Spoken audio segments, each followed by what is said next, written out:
Вот федеральный закон о полиции номер 3 ФЗ, он подписан 7 февраля, значит, вступил в действие с 1 марта.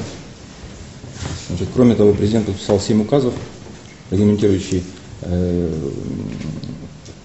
этот закон, значит, порядок действий в рамках федерального закона о полиции. Значит, на сегодняшний момент, все вы прекрасно видите, мы находимся в старой форме, все сотрудники органов внутренних дел продолжают нести службу в форме сотрудников милиции. Вся символика, все служебные удостоверения будут сохранены до 1 января 2012 года.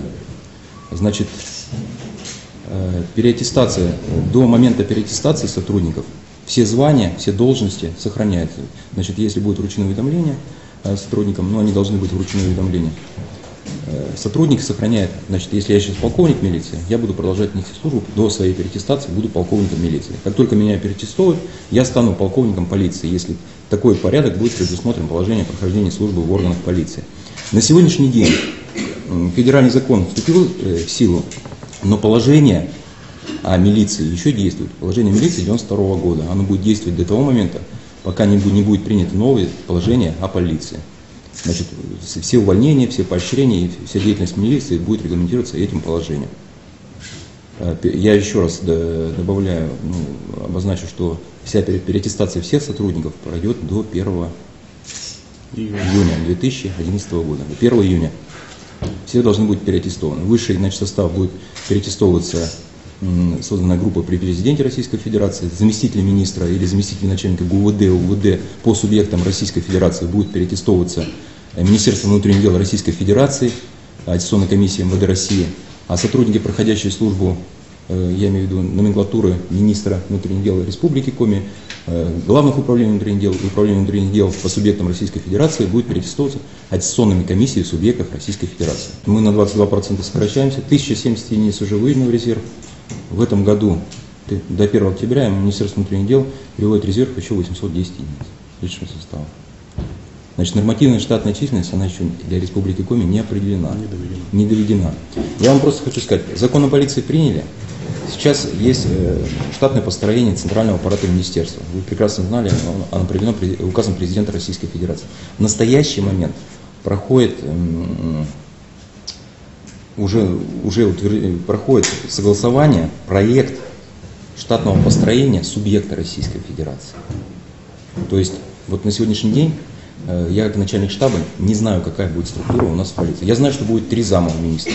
Я знаю, что у нас останется министерство. В республиканских, значит, в республиках остается министерство, в ГУВД, там все зависит от штатной численности, УВД, они так и останутся. Министр, у него останется 3 зама. Заместитель министра, он же начальник полиции, заместитель министра, начальник следственного подразделения, и заместитель министра по иным вопросам. 3 зама будет. Дальше штатное построение. Ну, предположительно, если вы исходите из логики следствия, понятно всем.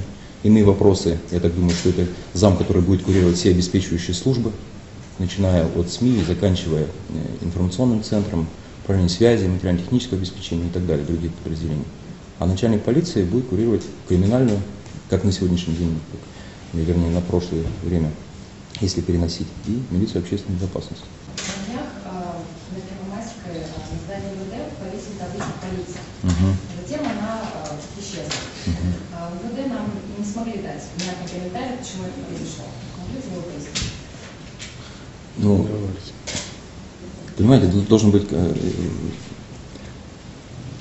во-первых, должен в МВД России определен какой-то цвет преобладающий. Милиция, вы прекрасно помните, все машины раскрашены, они имеют сине-белую раскраску. Так? Какая будет сейчас раскраска в полиции, это же вся атрибутика, она должна быть утверждаться свыше. Поэтому, может быть, основной цвет будет там, красный или еще какой-то. Это все связано только с этим.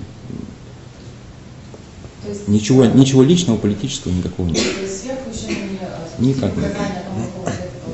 Не то, что я не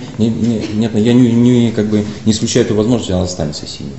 Но пока нет, мы люди все военные, в погонах, поэтому нам должна поступить команда.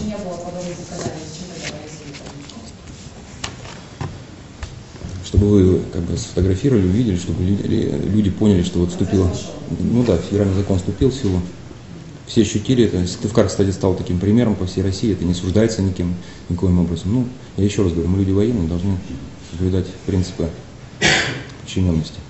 Если несовершеннолетними правонарушителями, или это отдельная структура реанимации или полиция?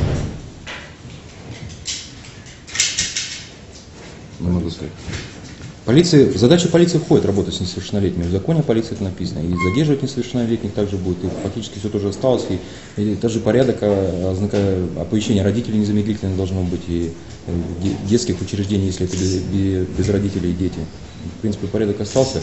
А будет ли подразделение само? Может, оно как-то по-другому называться? Я не готов. Я говорю, на сегодняшний день нет штатного построения. Я не знаю, будет ли штаб или организационное какое-то управление. Будет ли управление по работе с личным составом или по-другому оно будет называться? Может, его вообще не будет. Я не могу говорить о том, о чем пока МВД России не сформировала структуру штатного построения субъекта Российской Федерации, говорить о том, какие подразделения будут у нас или каких не будет. Сказали, будут несвойственные функции. Медвотрезвителей не будет уже однозначно. Трезвителей не будет.